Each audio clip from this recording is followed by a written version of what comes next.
Located in the southern metropolis of Ho Chi Minh City, the Bitexco Financial Tower has established itself as a symbol of Vietnam's growing importance on the world stage. Completed in 2010, the skyscraper stands at just over 262 metres and is the highest building in Ho Chi Minh City. It was fitting then that this iconic tower was a venue for Vietnam's first ever vertical run. Over the course of the day, the cream of the world's vertical running talent, along with hardy participants from Vietnam and elsewhere, would push themselves to the limit to scale the tower's 68 levels. The day's running was split into various categories. First up was the serious stuff, the men and women's elite sections featuring the best vertical runners on the planet, vying for cash prizes and world ranking points. Later, the competition would take on a less serious hue, with runners from all walks of life pitting their skills against the iconic structure. Of all the competitors, few have a more compelling backstory than Dwayne Fernandez. The Australian citizen had his legs amputated due to a birth defect, but that hasn't stopped him from running up several of the world's most recognisable buildings. Okay, yeah, so Dwayne, how do you feel about being here in Saigon for the Bitexco Vertical Run? I'm enjoying myself so far. This is a beautiful city, it's a beautiful country. I've had a chance to explore your history a bit, and I'm looking forward to this run. This is going to be a nice, hard run. My heart rate's sitting at 116 because of the interview, I think. But I'm pacing at about 100 at this stage. A little bit higher than in Sydney. But we shall see how we go in this race. I'm looking at a pace about 15 minutes or so. Right, but I'm not too sure how it is in the heat. We'll see how we go. And you've had the chance to check out the race course beforehand? I've had a look at the race course. It's once you get past the lobby, it's left turning to the top. And there's a gap on the 28 where you cut across and you get yourself up, and it narrows at the 42nd floor. So if you have to be second at the 42nd floor, you're on the lead at that stage. But that's not going to be me. I'm not going to be the one setting the fastest time in there. That's the elite athletes. I'm the guy who comes and participates and says that you can do it too. A number of important figures made it along to witness the action. Mr. Nguyen Minh Chi, Vice Chairman of Ho Chi Minh City People's Committee, was in attendance, as were senior figures from the Bitexco Group.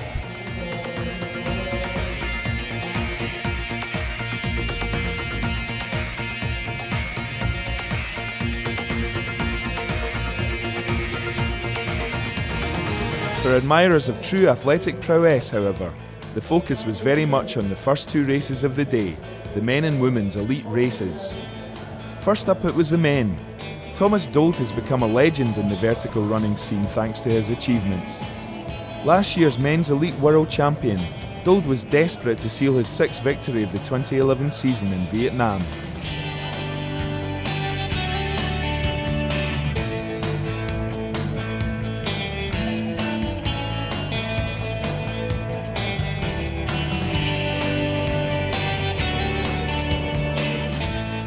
It wouldn't be easy for him, however, with rivals such as Emmanuel Manzi of Italy and local favourite Nguyen Ngoc Quang both out to spring a surprise.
Dold, however, proved once again why he is considered the man to beat, storming to the finish line with an incredible time of 4 minutes and 51 seconds to take the winning prize of $1,500.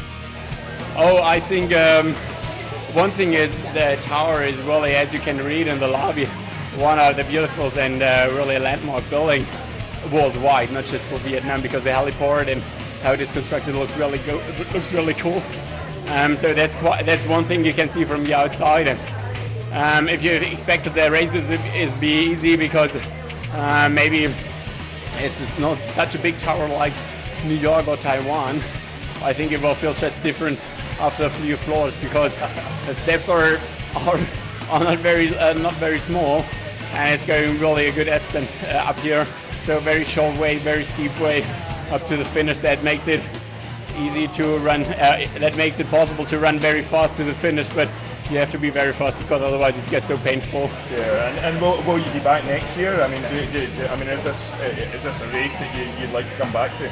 I definitely. I think most of the races if I join it once, I go a couple of times over there because I really try to just do the biggest and the best ones all over the world, the most challengeable. And mostly I take the right ones, so I came back a couple of years and do it like a race calendar every year.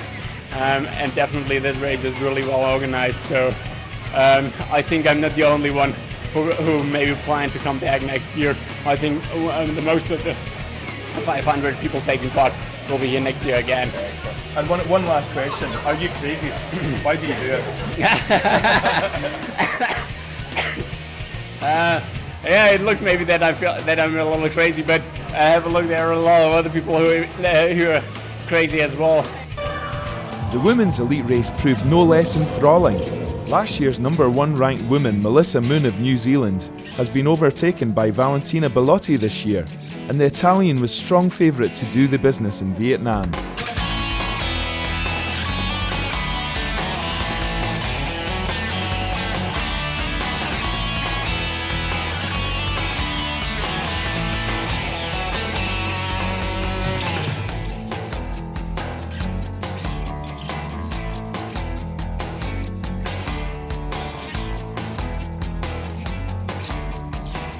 And she did so in some style, racing away from her rivals to record a winning time of 6 minutes and 19 seconds, a full 15 seconds ahead of runner-up Moon.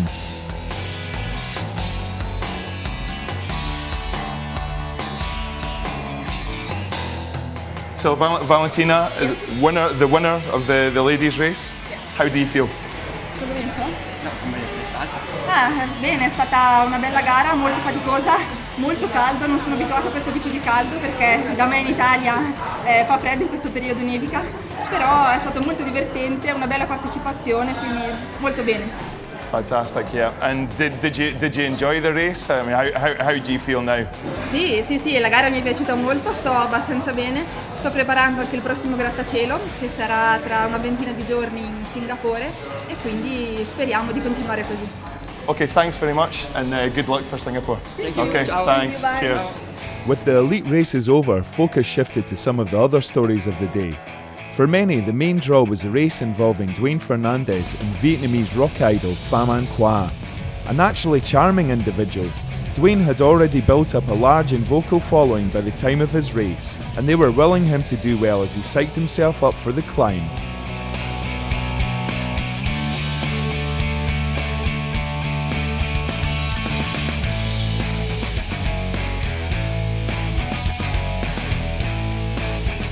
Going was tough on the stairs, but perseverance and determination took the double amputee to the top. Scaling a building such as the Bitexco Tower is no mean feat in the best of circumstances, so Dwayne's achievement in completing his race in a time of 14 minutes and 31 seconds was mightily impressive. Thanks. How do you feel? 14 minutes and 31 seconds. I'm happy with that. Pretty good for our first time in Vietnam. The race is good, it's well organized, the handrails are good, everything is clean. It's got a good feel. People at the water station are cheering you on. It's a good feel. I'm enjoying this thing and the view. Look at the view, man. It's awesome. And so, I mean, how does the Bitexco Run compare with I mean, you've done the Empire State Building. It has a similar feel. A little bit shorter. It has a similar feel. It's actually better organized. It's got a lot more Melbourne-based elements to it. I like the left turning of it because my left hand's stronger than my right hand. And it helps to get yourself up there. It's a very good race, nicely organized and nice. It's a good set of stairs too. Excellent. And you'll be back next year for the next Bitexco Run? If my sponsors and everybody else want me, I'll be here. Excellent. Thanks very much, dude. Cheers.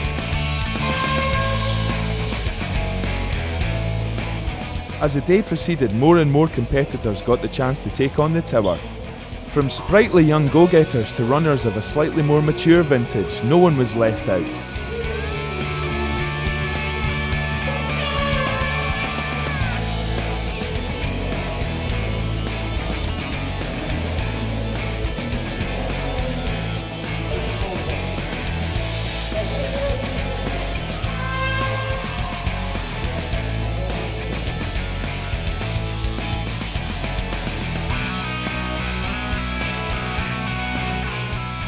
With the race being Vietnam's first ever vertical run, local interest was high. Earlier, Nguyen Ngoc Quang had come third in the elite men's race, and there was a palpable sense of pride at being involved in the historic event among the Vietnamese contingent.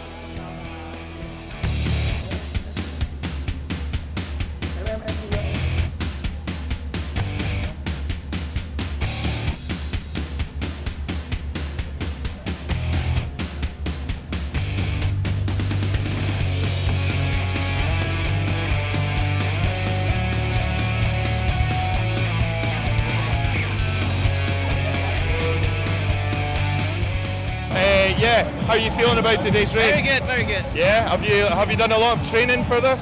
Yeah. Yeah. 2 weeks, more than 2 weeks. Yeah. And Almost every day.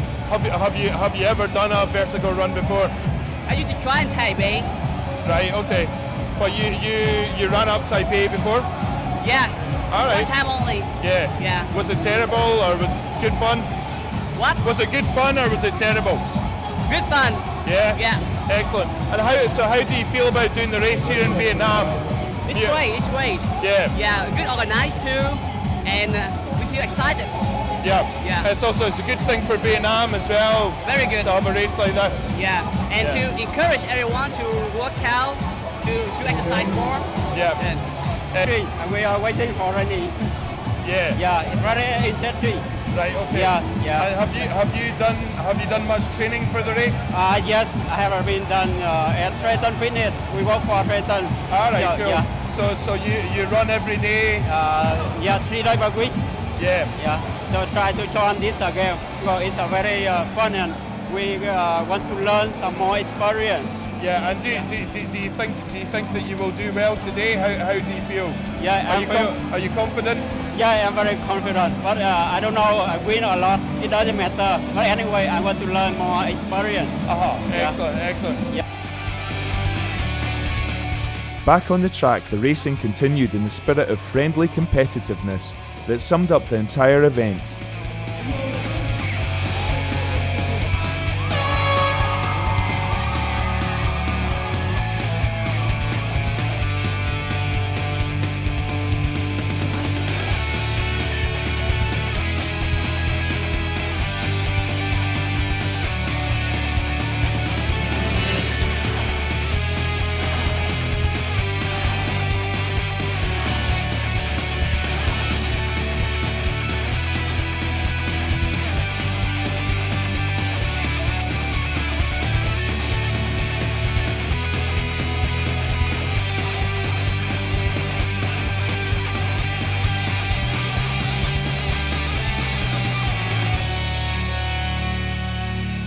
The day wasn't just notable for the fantastic sportsmanship on show, however.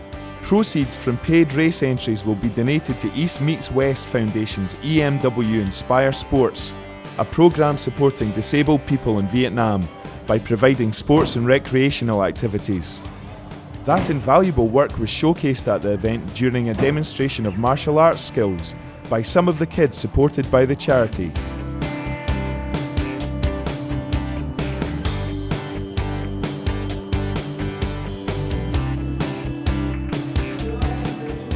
All in all, it was very much a day to remember. Not only did the event play out in the kind of spirit that is the essence of any great sporting event, it also featured some quite stunning displays of athletic ability from the elite athletes.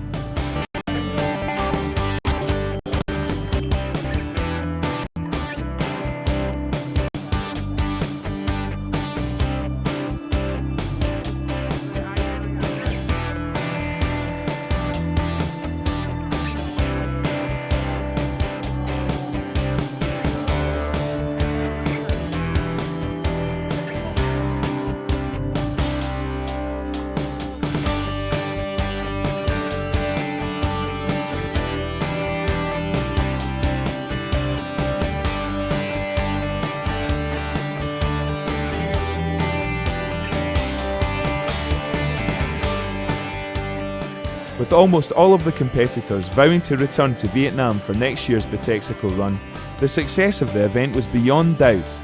The sky really is the limit when it comes to vertical running in Vietnam.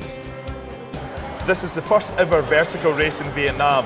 How much of a privilege has it been to host the event, and are you confident it will grow to be a popular annual event in Ho Chi Minh City?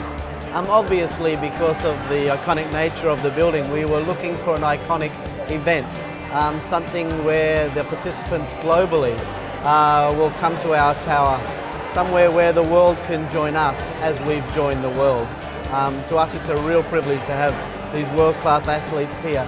And more importantly, today when we see a Vietnamese local coming in as third, it's a real privilege for us. We are very proud that the Bitexco Financial Tower has become internationally recognized as a symbol of Vietnam.